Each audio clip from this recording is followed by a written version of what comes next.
Good morning, class. Today I will discuss a topic on honing. Basically, honing is a part of a finishing operation, है ना. तो finishing operation का एक part है आपका honing process, और finishing के और भी डिफरेंट प्रोसेसेस हैं. फिनिशिंग ऑपरेशन के अंतर्गत आप डिफरेंट प्रोसेस का इन्वॉल्वमेंट कर सकते हैं. तो वो बेसिकली हम लोग होनिंग और दूसरा लैपिंग के ऊपर बात करेंगे. तो पहले अभी हम होनिंग के ऊपर डिस्कस कर रहे हैं, होनिंग प्रोसेस. तो होनिंग प्रोसेस को डिस्कस करने से पहले हमें फिनिशिंग के बारे में थोड़ा सा जनरल आइडिया होना चाहिए. बेसिकली फिनिशिंग ऑपरेशन क्या है, ठीक है. तो फिनिशिंग ऑपरेशन और बाकी मशीनिंग ऑपरेशन में क्या डिफरेंस है, ये जानना जरूरी है. तो मशीनिंग ऑपरेशन में भी मटेरियल रिमूवल होता है और फिनिशिंग ऑपरेशन में भी मटेरियल रिमूवल होता है. But the volume of material removal in machining is more as compared to the finishing operation. ठीक है. जैसे कि अब चाहे आप होनिंग ऑपरेशन पढ़िए, चाहे लैपिंग ऑपरेशन पढ़िए, इन सब में आप एब्रेसिव पार्टिकल का इस्तेमाल करते हैं. एब्रेसिव पार्टिकल फिर क्या होता है? एब्रेसिव पार्टिकल्स ऐसे पार्टिकल्स होते हैं जिसका ओरिएंटेशन रैंडम होता है, ठीक है.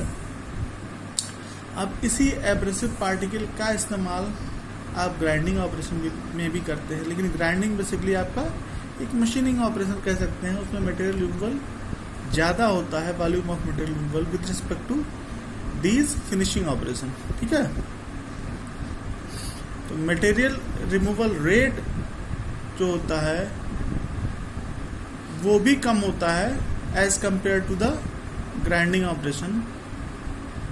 ग्राइंडिंग ऑपरेशन के कंपैरिजन में इस फिनिशिंग ऑपरेशन में, इन फिनिशिंग ऑपरेशन में मटेरियल रिमूवल रेट जो होता है वो भी कम होता है, ठीक है.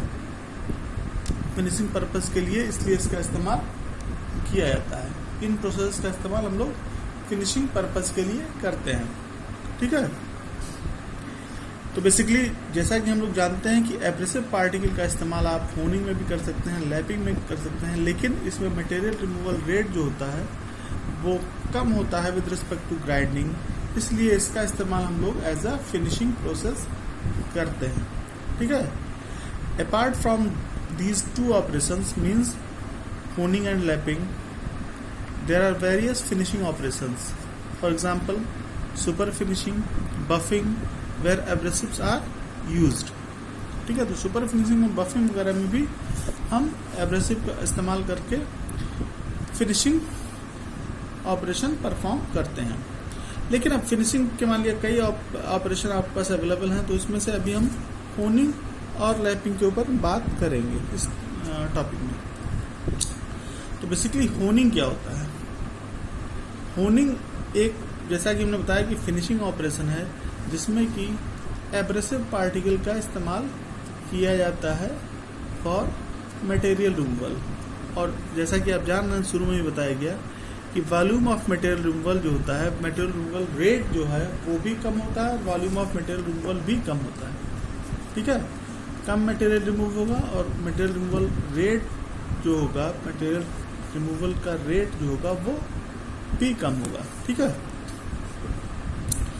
तो अब होनिंग के ऊपर बात कर लेते हैं. तो होनिंग में जैसा कि फिगर में आप देख रहे हैं, ये होनिंग स्टिक्स लगे होते हैं. ये देख रहे हैं, ये जो पार्ट है, ये पार्ट, ये होनिंग स्टिक्स है, ठीक है.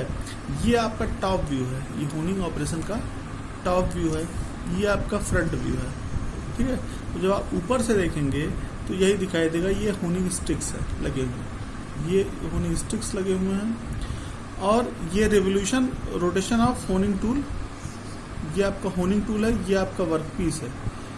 अच्छा, एक बेसिक चीज जो हम बता रहे हैं, भूल गए, अभी बता रहे हैं कि होनिंग ऑपरेशन आपका इंटरनल सरफेस की सरफेस फिनिशिंग करता है. मान लिया ये वर्क पीस है, ये पूरा, ये जो हैश लाइन है ये आपका वर्क पीस है. वर्क पीस का ये आउटर सरफेस है और ये इनर सरफेस है. ये सरफेस जो है आपका इनर सरफेस है. तो इंटरनल सरफेस की सरफेस फिनिशिंग आप होनिंग से करते हैं, ठीक है. जबकि लैपिंग से आप एक्सटर्नल सरफेस की सरफेस फिनिशिंग करते हैं. ये डिफरेंस है होनिंग और लैपिंग में.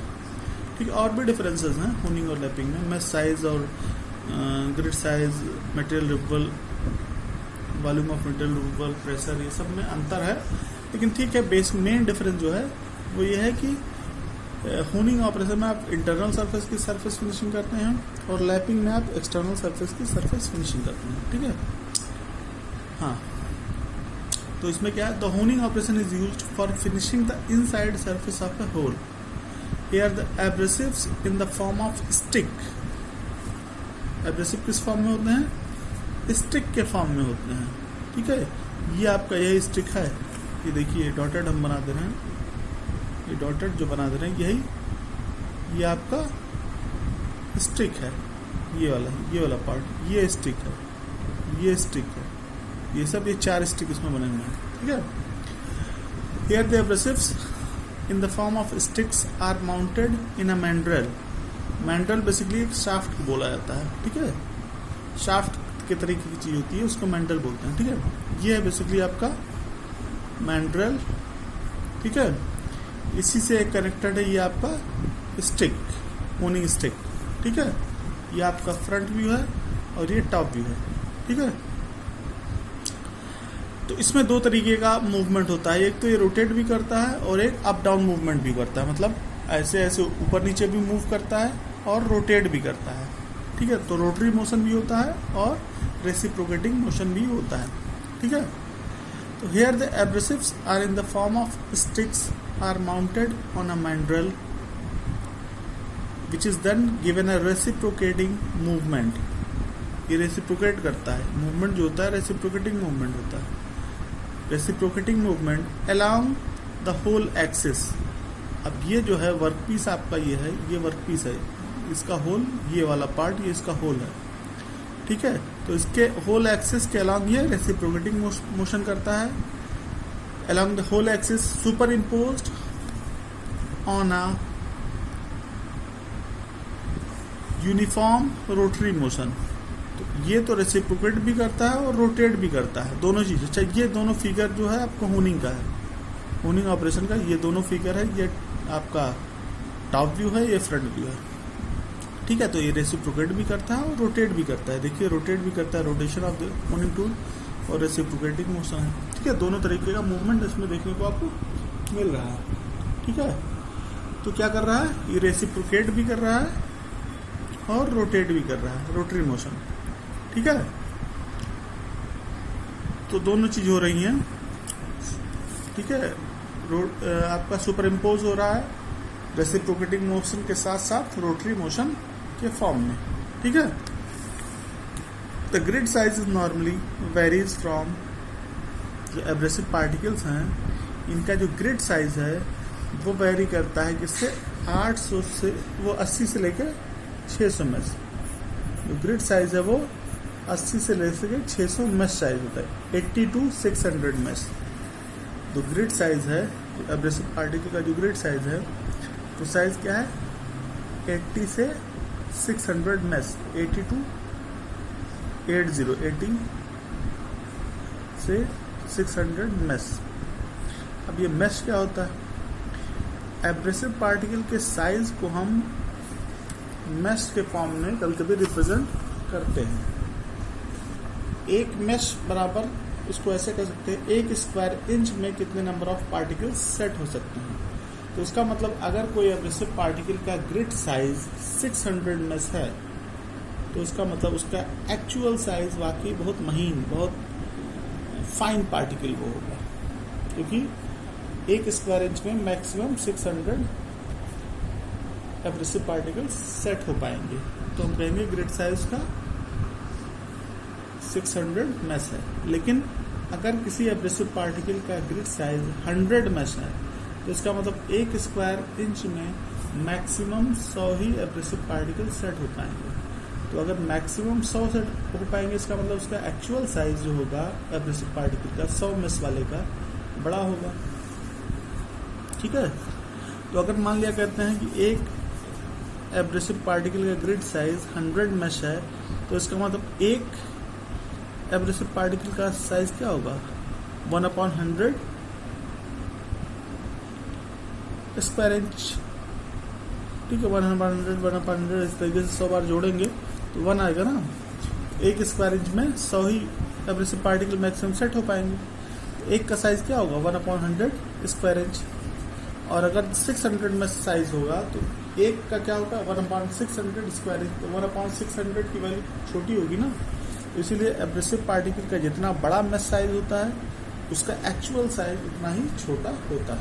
ठीक है, तो 80 से लेके 600 मैश साइज होगा आपका एब्रेसिव पार्टिकल का ग्रिड साइज। ठीक है, because of the nature of the path of the abrasive grids on the surface of the work, a random cross marked surface finish। उसका पाथ का मूवमेंट किस तरीके से होता है, एक तो ऐसे ऐसे मूव कर रहा है और एक रोटेट भी कर रहा है। तो random cross marked surface finish आपको मिलता है which is desirable for lubrication, ये मिल जाता है। ठीक है, depending on the work material honing speed में वेरी फ्रॉम 15 to 60 मीटर पर मिनट, 15 से लेके 60 मीटर पर मिनट, 15 से लेके 60 मीटर पर मिनट।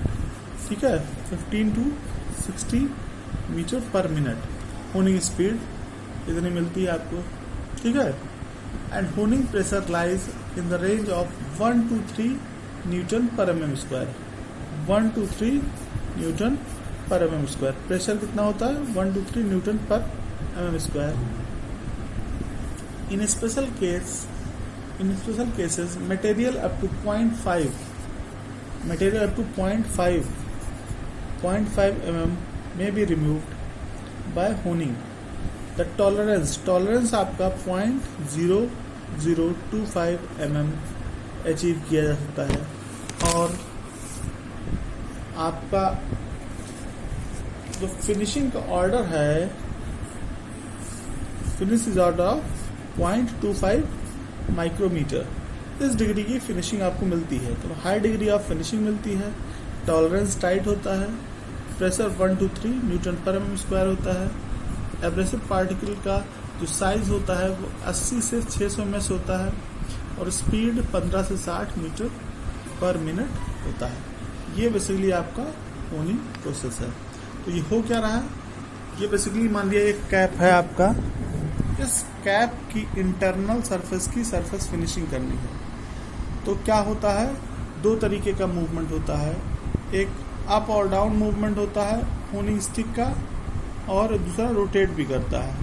तो इससे इंटरनल सरफेस की सरफेस फिनिशिंग आपकी हो जाती है। ठीक है, ये चीज़ हो गया। अब बात करेंगे हम लोग लैपिंग की। लैपिंग क्या होता है, लैपिंग भी आपका सरफेस फिनिशिंग ऑपरेशन होता है, लेकिन ये आपके एक्सटर्नल सरफेस की सरफेस फिनिशिंग आप इससे करते हैं। ठीक है, तो lapping is another operation for improving the accuracy and finish। Lapping is another operation for improving the accuracy and finish। It is accomplished by abrasives of range 120 से 1200 mash. जो ग्रिड साइज होता है वो 120 से लेकर 1200 मैश होता है lapping में, 120 to 1200 mesh. A lap is generally made up of material softer than the work material। ध्यान दीजिएगा, लैप किसका बना होता है, softer than the work material. Lap is generally made of a material softer than the work material. In this process straight and narrow grooves are cut.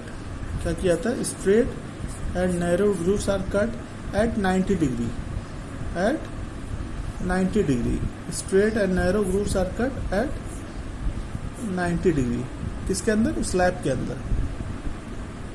ठीक है, in this process a straight and narrow grooves are cut at 90 degree on the lap surface and this surface is charged by sprinkling the abrasive powder। अब इसके अंदर हम abrasive powder को sprinkle कर देते हैं।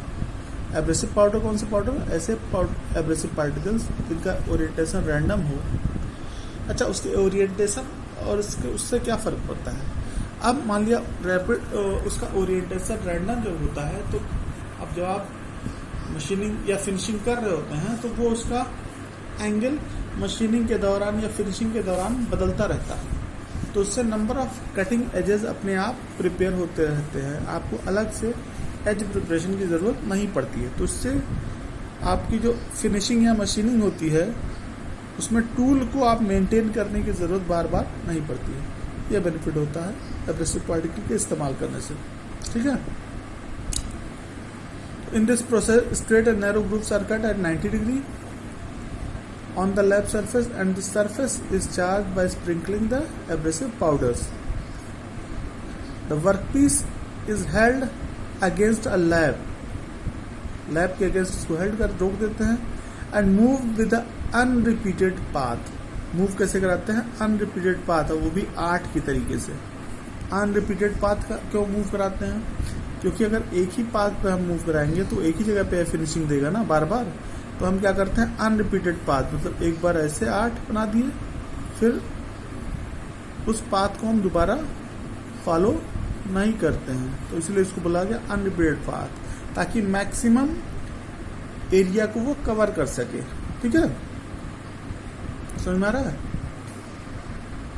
The workpiece is then held against the lap and moved in unrepeated path. A suitable cutting fluid is applied for the lapping.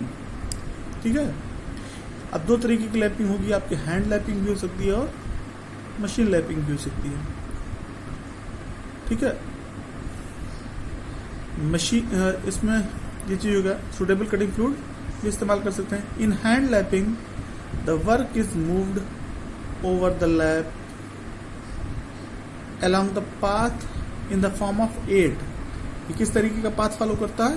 ये 8 की तरीके से घुमाते हैं, ताकि ज्यादा से ज्यादा एरिया कवर कर सकें। और वो भी 8 कैसा? Non repeated. एक बार 8 ऐसे बनाया आप, फिर 8 दूसरा, एक बार ऐसे आप बनाया 8, फिर हम दूसरे पोजीशन पे जाएंगे, फिर हम दूसरे पोजीशन पे, मतलब 8 ही बनाएंगे, लेकिन आप डिफरेंट पाथ को सेलेक्ट करेंगे, नॉन रिपीटेटिव पाथ। मतलब एक बार जहां जाएंगे उस पाथ को दोबारा सेलेक्ट नहीं करेंगे, ताकि मैक्सिमम पोर्शन कवर कर सके। The work is moved over the lab along a path in the form of 8। Machine is also available for lapping. ठीक है, मशीन भी अवेलेबल है लैपिंग के लिए। The material removal is seldom more than 0.0025 mm। Normally 0.0025 mm तक आपका material removal होता है। ठीक है, मटेरियल रिमूवल आपका इतना होता है 0.0025 mm तक। The lapping pressure is generally kept in the range of 0.01 से 0.2 न्यूटन पर mm² तक लैपिंग प्रेशर आप मेंटेन करते हैं, depending upon the hardness of the work material. Work material के हार्डनेस के ऊपर डिपेंड करता है कि आप कितना प्रेशर उसके ऊपर एग्जर्ट करें। ठीक है, तो ये हो गया आपका लैपिंग और आपका होनिंग प्रोसेस। बेसिकली इसमें ये जानना है होनिंग आपका इंटरनल सरफेस फिनिशिंग करता है और लैपिंग आपका एक्सटर्नल सरफेस की सरफेस फिनिशिंग करता है। ठीक है, इसमें ग्रिड साइज 120 से 1200 मेश होता है। इसमें जो मटेरियल रिमूवल होता है 0.0025 mm तक होता है। प्रेशर 0.01 से 0.2 न्यूटन पर mm² होता है। 8 फॉलो करता है पाथ, और वो भी 8 की तरीके से, मतलब वो मूवमेंट जो होता है वर्क पीस का ऑन द लैप 8 होता है और नॉन रिपीटेटिव पाथ होता है। ठीक है, तो ये चीज़ हो गया। अब नेक्स्ट वीडियो में हम लोग बाकी चर्चा करेंगे। ठीक है, ओके।